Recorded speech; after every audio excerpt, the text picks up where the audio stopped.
All right, Sandy, Chucky. we are here again with our first actual in-house guest, Yay! the one and only Jim Buck, famous for many things. Hi, Jim. Hi, All right, Jim. Sandy. So, Jim, he used to work at WBAI in New York on the radio station there. He's a writer, political writer, script writer, comedy writer. Some might say that all those things are all the same thing in this day and age. And he's an expert on the mean streets of Venice. Culver City. Yeah, Culver City, Venice, West Los Angeles. Anyway, Jim, so get straight to it. Yesterday, Trump was at the memorial for Charlie Kirk, as a lot of people were there, and J.D. Vance was there, who called Kirk a martyr for the Christian faith. What do you think? Well, I think it's easy to hype people up, and I certainly don't want to be on J.D. Vance's list of people who are criticizing Charlie Kirk, but I think that martyr is one of those words that's just thrown around quite effortlessly in order to make a point, a political point, and I don't really agree with it. I think of the news cycle, actually, and when something happens in this day and age, it's like, oh my God, it's the biggest news ever. And then sort of a week, a day, a month later, people have just moved on to whatever the next news thing is. So the question is actually how big is this execution? Because that's what it was. Yes, an assassination. Yes, assassination. Yeah, of Charlie Kirk. Is it something? I think that certain people will try to milk this for whatever they can get out of it. And if the First Amendment is in trouble now, what is next in line? You know, two follows one. Mm. So does this mean that because they could try to accuse someone from the left of assassinating a political hero, a religious hero, that they may feel like they need to take the guns from people on the left? Mm. Is that a possibility? I mean, I think people who have more expert opinions and knowledge need to. Okay, so this is what's interesting. Because I know you've mentioned this in the past in our conversations. You've spoken about Trump will go looking for their guns because he's worries about his own position, possibly. When I guess we're talking about the MAGA crowd here, his supporters. So the issues we're having now with Charlie Kirk, as I understand it, is we're talking about hate speech versus free speech, or are they all the same thing? And then if you throw in recently, Trump's been having to deal with Epstein, there's certainly A lot of pressure. There's certainly things that are his base, his support, certainly things are starting to rankle them that Trump is possibly not going along with them like he used to when he was out of power or before he got into power. I want to say something about the guns. I don't think that's going to happen. I don't think that there's going to be gun restrictions on the left. I don't see that happening. I think that the amendment is so strong in so many viewers' eyes that I can't see that happening. Yeah, I think, just to fill you in, I think what Jim was saying is this was more about, I think, Trump's own fear of his own position and how do you control the crowds. And if, people have guns in this country, then... It's also about demonizing the left.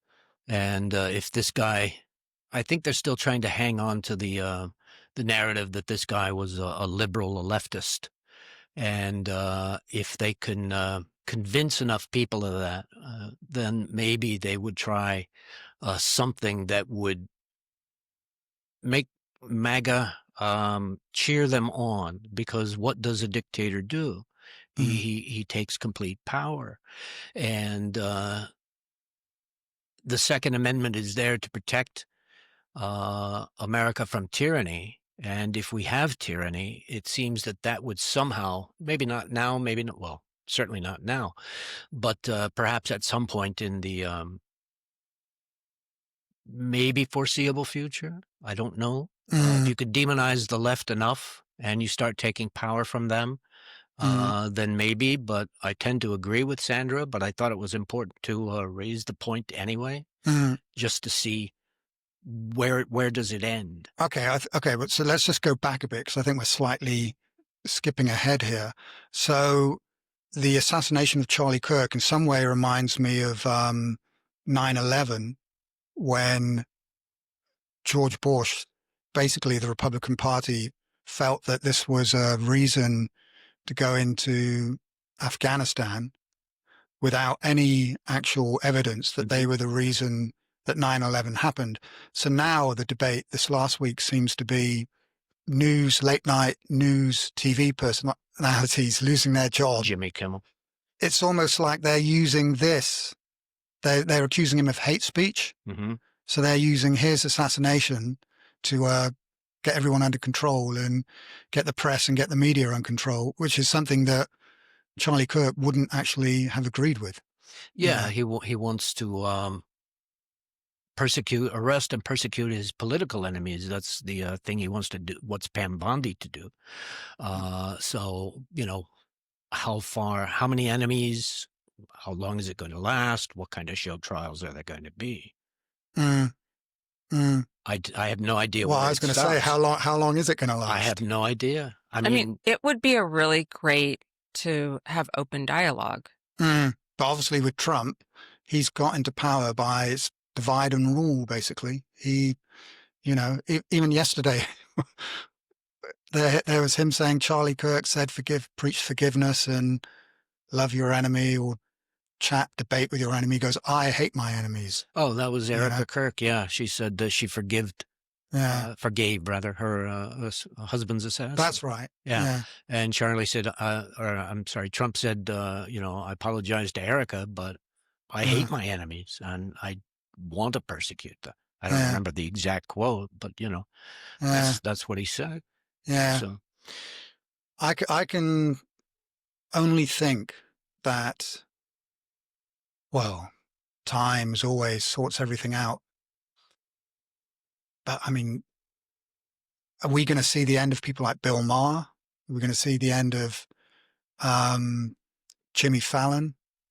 Well, Jimmy Fallon and Seth Meyers are supposed to be next on the chopping block, according to Trump. I bet you're pleased you never got that late night gig in late night TV. Eh? Yeah, no, that was never going to happen. You would be worried about your job right now. I'd be too old. I'd be retired by now. Yeah.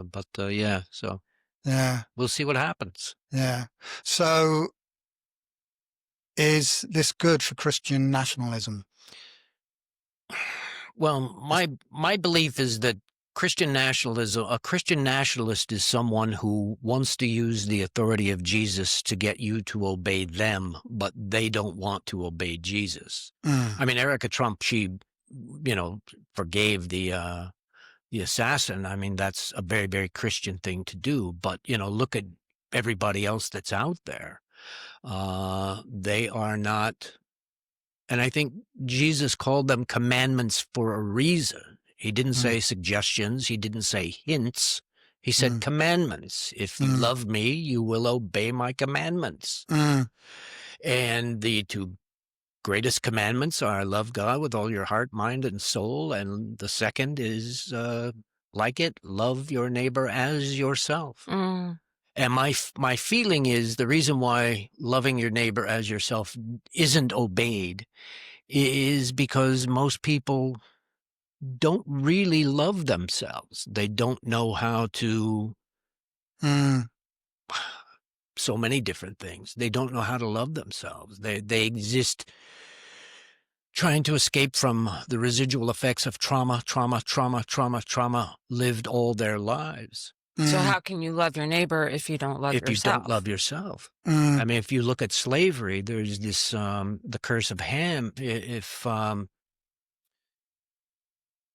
a Christian is enslaving Africans and an African slave is looked upon as 3/5 of a person, how is that loving your neighbor as yourself because you don't believe you are 3/5 of a person? So how can you love the slave to freedom? Hold on. So what's your actual point here? Are you saying that people are just... I believe the Christian nationalists. Jesus said, don't make a show of your religion. I think Jesus would say, don't make a country of your religion. Christian nationalism is regarded by many Christians as a form of idolatry. Yeah. And I don't think that to be the best Christian, it seems to me you would want to be the best Christian if you're going to try and build a nation in that image or according to those precepts. But I don't think that you can actually do that. So Charlie Kirk, he was a Christian nationalist. That's what I read. I mean, Can we just define what is a Christian nationalist? to the best of my knowledge, a Christian nationalist is someone who wants the country to become under the rules of Christianity as they see it, not as Jesus saw it. And how did Jesus see it? Well, I don't think Jesus saw America as a Christian nation because he certainly didn't know about America back then. And this is the whole point in the Constitution. It's a separation of church and state, you know, whereas you say have some of the Muslim countries who are basically there's no separation whatsoever. It is essentially the church or the church is the authority. Yeah, it is the authority. Yeah. So, and I don't think that that's what America was founded as. In fact, you know, the word God does not appear in the, if I have this correct, the word God does not appear in the Constitution. You were saying actually just before we started recording that Turning Point is getting together with the U.S. Education Department. That's it. To what were you saying? They were going to get Turning Point lessons in all of the schools in America, in the public schools in America. Oh, I didn't say that. No, but was that you or was that Sam telling me that? Probably Sam, because yeah. But that would be. I think that's been the plan for many, many years is to Christianize. And if you look back in history, Christianizing a worker meant to beat them into submission. So I think that if that applies to education in this country, it would essentially be people who are proponents of a Christian education essentially beating students into submission. I mean, it used to be in this country that they would take a ruler and smack them across the knuckles, or, you know, I got paddled as a kid in school, you know, along with many, many others. Well, that was the school I went to. That was the way it was. I went to a Church of England school, and they were basically interested in discipline and the Bible. Yeah. And sometimes they combine the both by hitting you on the head with the Bible. Upside down. Yeah, I remember before our lessons, we used to hide the Bibles and the hockey sticks, basically, just because you never, you know, the teachers were quite... Hockey sticks? Yeah, I think the school, though, from what I've heard in, you know, sort of 30, 40 years later, the school's a bit more chilled out now. So... I would hope so. Yeah. I mean, really, that's no way to raise children or teach children. But yeah. I think it's really important not to lump everything into one basket. Belief system? Yeah, belief system. Yeah. You know, this is just, it's so not black and white. And I think when we go back to love your neighbor, what does that mean? And I really like what you said about loving yourself and do unto others as you would do unto yourself. And that actions speak louder than words. So, yeah. It's interesting, though, because you do raise a good point that as soon as the shooting had happened, everybody was trying, you know, the right are accusing the left and the left are accusing the right. Whereas we're now living in this world where it's okay to have these beliefs or these morals even, some of which are left-leaning, some of which are right-leaning. And it obviously seems with this guy... I don't even know what the truth is about him. No. Well, you know, well, that's another thing as well, isn't it? No. I mean, one, what is the truth we're hearing anyway? Yeah. But two, it seems that there's this whole, I don't know, we just seem to be living in a world now where either Republican or Democrat, it's not enough, or it's not holistic enough, or it doesn't fulfill you enough, because there's it's not even necessarily a third party. It's just, you can have beliefs which some people I think could be extreme, or not extreme, but just contrary. But some of the beliefs would be held by Republicans and others would be held by Democrats. Do you know what I'm saying? Yeah. And it does seem to me that this person who shot Charlie Kirk was a guy living an existence that really didn't bear any relation to my life, or Oh, no, to mine what, either. Yeah. And I'm not saying that politically. I'm just saying it's just a different wavelength that I can't even get my head around, Well, I think So, what happens in life, no matter whether it's this country or other countries, is you have the generational divide. He mm, grew up in a completely different world than I grew up in. mm, I have mm. no idea how to relate to his experiences or his desires, beliefs, etc. Yeah. Okay. So I was actually listening to someone the other day, and they were saying that this generation, for young males, one of the main things they're looking for is status. Mhm. That's an important thing in their life, and they certainly have beliefs like that words, for example, are violent. So they don't. There's not a rationale, and obviously I'm not talking about every male. I'm just Right. talking about, if that's a general belief that's out there with people, then in a country with 300 million people, you're going to get 0.001% are going to be your extremists who, when they hear violent words in their head, the reaction to that is some kind of violence. It's funny. We talk about, say, religion indoctrinating us. It's almost like, I don't know if it's social media or if it's just the generation, the combination of everything, the It's the TV. dominant culture. Yeah, exactly. It's been that way for years, Yeah. Oh, centuries. you're an expert on this subject, Jim. I don't have a PhD, but But elaborate well, I Mm. grew up in the Midwest, and as I'm writing in my book, tell us about your book and what's the title? the book is A Smattering of White Lives Mattering. And as I write, I grew up in a Christian family, an extended family. My father's Southern Indiana family, aunts Mm. and uncles, had a brother who was gay. And his uncle who was gay had a lover, and his lover came to all the family functions and was accepted and treated with respect and as a family member himself. And that was what I grew up seeing. I didn't grow up hearing the preachiness or the condemnation that existed perhaps around. And it wasn't even, I don't think, that loud back then. It didn't really become loud until the 80s when the moral majority came along, and Ronald Reagan and Jerry Falwell and people like that. Mm. And obviously you didn't hear Reagan being as condemnatory, I'll look that word up later, Mm. as a lot of the other preachers that were Yeah. on television back then. But we had Joe Pine, who was very, very conservative, and on television, local television in the 60s, mid-60s, black and white television.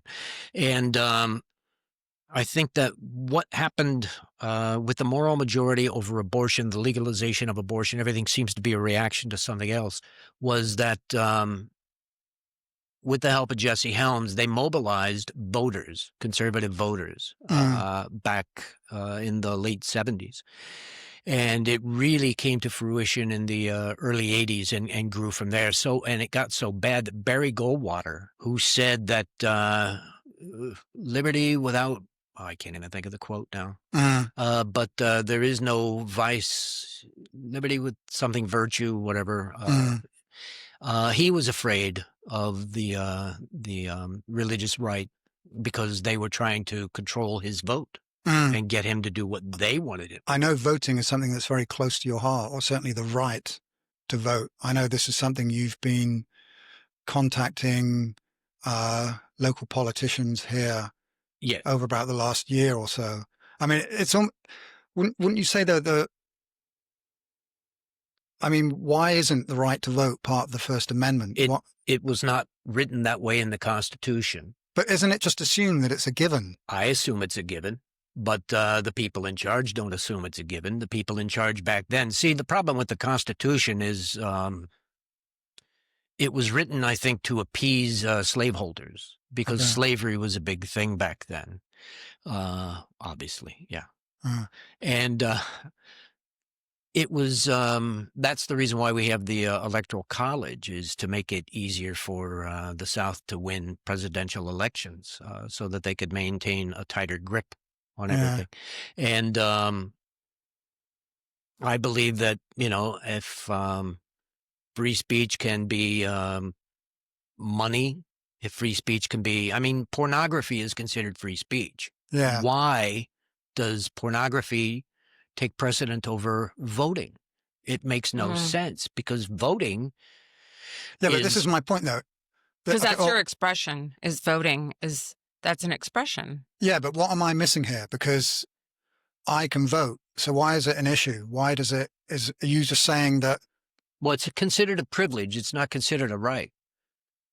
So they can take that away from you. And they have taken it away. That's why the Voting Rights Act was so important in 1965, I think it was. So you're talking about when we hear about in Florida how they're sort of taking machines away or preventing people. Yeah. Okay. It's to limit the access to the vote. It's not taking away the vote. Okay, but here's my point. But even if you had written very clearly in the First Amendment, you have the right to vote, that's still not going to stop all these shenanigans you have at election time where they, well, if you can intimidating people on street corners outside voting booths so you don't walk in. If the government can infringe on someone's free speech, which is essentially what is happening, or will get which is happening now. Brendan Carr and the FCC pressuring ABC and whatever the other companies are to get rid of Jimmy Kimmel. That's considered, and that may become a court case here soon. But if it's said in the United States Constitution under the First Amendment that the right to vote is guaranteed as free speech, then what you would be doing by attempting to limit someone's access to voting would be infringing on their right to free speech. That's the way I see it. And I'm not an expert, but, it'd be nice to find out if experts agree with me. Samuel Alito, current Supreme Court justice, said there is an expressive component to voting. What was the other guy's name? Antonin Scalia didn't believe it didn't believe it the same way. So okay, so what do you think then of all this gerrymandering that's going on in Texas and now Gavin Newsom changing redistricting? Yeah. No, I mean, I don't know. I'm not as up on that as other things, but it'll be interesting. I think California will vote for it. I don't know what other states are in play. The governor of Indiana, Mike Braun, is weighing whether or not to do it. I think if I'm up on the latest. Okay, so here's a question kind of vaguely attached to all this. So we've got the midterms coming up. Do we? No, time goes by so quick. Next year. Yeah, but do we? Well, okay, here's yeah. We'll see. I think that remains to be seen. Okay, just say, for example, that the Democrats get the houses back. Will it actually make a difference? It could. I mean, there's all the talk about impeachment. And I think, as someone said, Trump when he's cornered, that's when he really strikes out. And you have to be careful you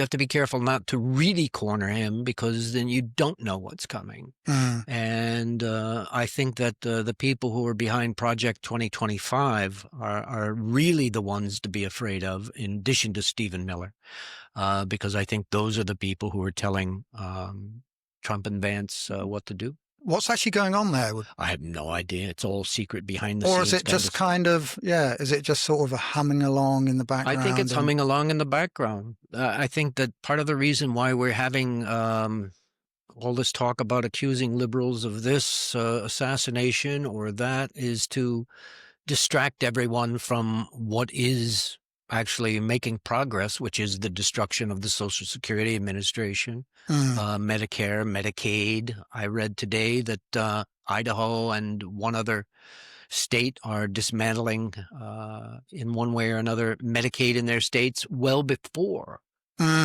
its funding is. Yeah, I've heard about this. Yeah, taking the credits so away it's or like something. they're taking, to hospitals and doctors and Oh, I heard that too. yeah. So why would the government even do that though? Why would the government do what? To save money? To cut down on Medicaid and supposedly it's to Medicare. Clear out enough cash for the billionaire tax cuts. But I think it's because and I think it's backward thinking, and I may be wrong, but I think it's to actually destroy America from within. Okay, well, there is that whole theory, isn't there? Isn't Steve Bannon a proponent of that? Well, yeah, I think I don't know who. I think that's essentially what Project 2025 is all about, to create a ruling class. There was a isn't there already a ruling class? There is, but I think they want to make it more entrenched, and that's what AI is going to do. And I don't want to sit here and become one of these conspiracy theorist or a paranoid thinker, but you have to wonder if this is what is going on in America right now with the destruction of the healthcare system and Social Security, et cetera, et cetera, et cetera. If that is planned and it is going along according to plan, then what is the end result? There's a thing called Acres. It's a software. I can't think of it now. This is the problem that I knew I would have. To buy farmland, and if they're destroying family farms, which began way back, I became aware of it in like 1991 when I was writing a screenplay called Daddy's Boy about the intergenerational farming family and the relationship between a father and his son. Now you could. I thought about rewriting it to include immigrants, who were the hired hands, and so if there's at the end of The Big Short, there's a little blurb at the bottom that said the people who were responsible for shorting the economy in 2008 are now working on privatizing water. Oh, I remember that. Yeah. At the end. So if you can imagine, they want to privatize water. They want to privatize education. They want to privatize healthcare. They want to privatize Social Security. They want to privatize the National Weather Service. Why would they not want to also privatize farming as a corporate thing rather than just, family farmers as it's been for a century and a half or 2 centuries or whatever in this country? Yeah. So that means corporations would have total control. The wealthy would have total control over every aspect of our lives. And that's the very scary thing. And then if you have one family or one man at the top and one family or one group, with the one man as the symbolic leader, we're in trouble. I think farming's been going that way for a long time, hasn't it? It has. But it's about to get worse. Acre Trader, I think, is the name of the software. And J.D. Vance is supposedly an investor in that. Yeah. But, J.D. Vance certainly gets his finger in a lot of different pots. He's got his finger in the pie, as Yoko Ono said. Yeah. It's funny because when Kamala ran, people were like, well, we don't know who she is. Who is she? Yeah. Which I think was a bit of a cheap. It was a cheap shot, yeah. But J.D. Vance certainly seems to be getting around. And he has, what I want to say, contradicted himself. If Trump is America's Hitler, who is he? I don't know who was the vice president to Hitler, but So there you have it. There we go. Okay, well, listen, we've been talking here for about half hour or so. Jim, I want to hear one more thing. Go on. I want you to say the title of your book again and kind of tell me what that is about. It's called A Smattering of White Lives Mattering. In 2020, when the George Floyd protests were going along and BLM became popular, the phrase White Lives Matter was thrown around. And if you look at the lives of a lot of white people, especially now losing health care, losing Social Security, losing family farms. There don't seem to be a large percentage of the people who say the phrase white lives matter are actually doing anything to help make white lives matter. And the book is essentially looking at the situation that white people find themselves in, and then go back at the history, how white people, European serfdom, and indentured servitude. Whites were the first to be enslaved, although I think it was called indentured servitude.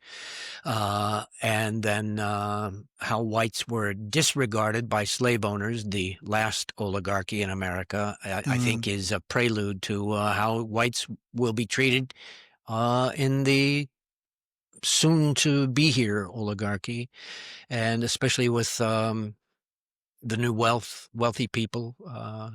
There's a better way of saying that, and artificial intelligence taking jobs as sophisticated as the law.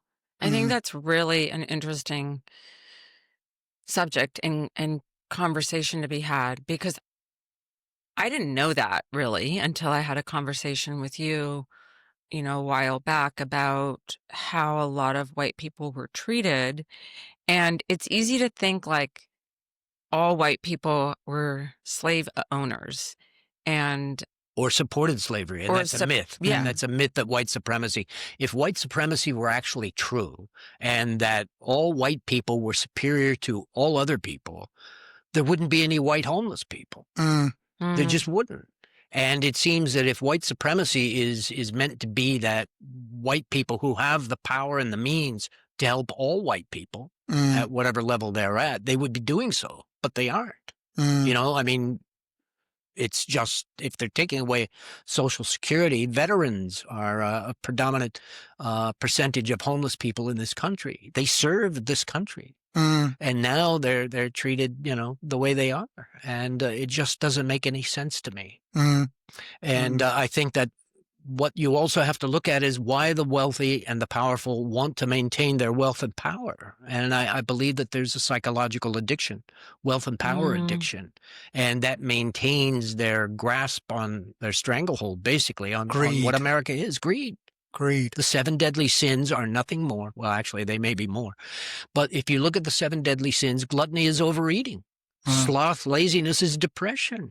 Greed is more. If the radical right in this country are as concerned about pornography, which is lust, why are they not also as concerned about greed, which is the theft of people's Social Security? Jesus railed against the Pharisees and the scribes for stealing poor widows' houses. Why would they not be? Why would the Christian right in this country not also be as upset about the rich stealing poor widows' Social Security? And mine. So there you go. Yeah, it's really interesting. I mean, we could go on and talk about this, because I think it's really an important time to be knowledgeable and to understand also the past. And because it's a result, we're a result of the past. So yes, understand. And also, I really like what you're saying about what Jesus stood for, and really understanding that. And so we are, again, actions speak louder than words. And I don't get why more politicians are not. I mean, James Tallarico is saying some things, but I don't understand why Democrats have let things get so bad for so long. The problems we have in this country are not about political. They're not about politics. They're not about race. They're about class, basically, because what you have with class in this country is class encompasses racism. Or racial differences, because black people are of a certain class, as white people are of a certain class, as Hispanics are of a certain class, et cetera, et cetera, et cetera. So what you have as a class divide, I think, is the thing that is not talked about. Jefferson wanted a classless society, and he prevented poor whites from voting because he was afraid that their vote would be co-opted and corrupted by the rich slave owners. And it was. But to not do anything to help the poor whites growing or living in the South is just ridiculous. You had toddlers who were addicted to alcohol. You had white people who ate clay. You had white people who were not regarded as being white by the slave oligarchs. Do you write about this Yes, in your book? Yeah, all of that stuff. It's And really interesting. I hope so. It is, and I certainly shouldn't belittle or cheapen what you just said, but eating clay, that reminds me of Monty Python and living in a box in the middle of the road, eating gravel. Yeah. Do you remember that sketch? Yeah. Yeah. So, I mean, I can't imagine what life was like for people 200 years ago. But, my earliest known European ancestor, John Bull, came to this country in Virginia in 1654. From where? From England. I think it was Bristol, but I'm not 100% sure. But my earliest non-European ancestor was here for thousands of years. So, but yeah, growing up in Indiana, I have the white trash background, and that helps give me some basis of knowledge, or if not affection and compassion for what has been considered white trash. So, and another, term to look at and really understand, where does that even come from? White trash? Yeah. That was a term invented by the lady who wrote Uncle Tom's Cabin, whose name escapes me. So yeah, and trash talking, which I like to watch Larry Bird videos on YouTube at night before going to sleep. And, Larry Bird is considered one of the greatest trash talkers. And I wonder if that's not something that came out of the slave South, because slaves would trash talk to white trash. They would just say nasty things to white trash just as a source of amusement. And I think it's, it's... Well, again, it becomes like a banner, doesn't it? Or it becomes, We don't even know what we're saying if we don't, you can throw these terms around, but where did they come from? And what I'm getting at is, like what you said, it's not really about the right or the left, or it's about just this deep-seated hurt. Yeah, everybody's hurt. Everyone's hurt. And so how do we bring more light to the situation? Well, and like you said, Sandra, it's people not knowing what they're saying. And I include myself in this, and people have probably already seen it in this podcast, but it's, just gaining knowledge, reading, being educated. Talking, having conversation. Yes. Can only be a good thing, because then you become a steel man rather than a straw man or something when it comes to arguing something. Yeah. I believe this country needs healing more than it needs for one political party to win over the other political party. We need healing. Anything. And that really does start with dialogue. Yep. With dialogue. And it brings us to the beginning of our talk about Charlie Kirk. And regardless if you agreed with what he said or disagreed, we should be able to have these conversations and just listen and listen, and sometimes it's hard to listen to things that you don't agree with, but just, breathing and listening. And that's going to learning. be the title of my second book, the follow-up to A Smattering of White Lives Mattering. Is going to be called The Chattering of White Lives Mattering. Get some answers from some people who say white lives matter. And, well, why are you trying to take away their Social Security? Why are you trying to take away their health care? I feel a trilogy coming on here. Yeah, and then it'll be a splattering of white lives. Then it will be all the outtakes. Okay, right. One of many conversations to have with you, Jim. Thank you very much. I look forward to it. I hope you enjoyed this episode, because Jim's...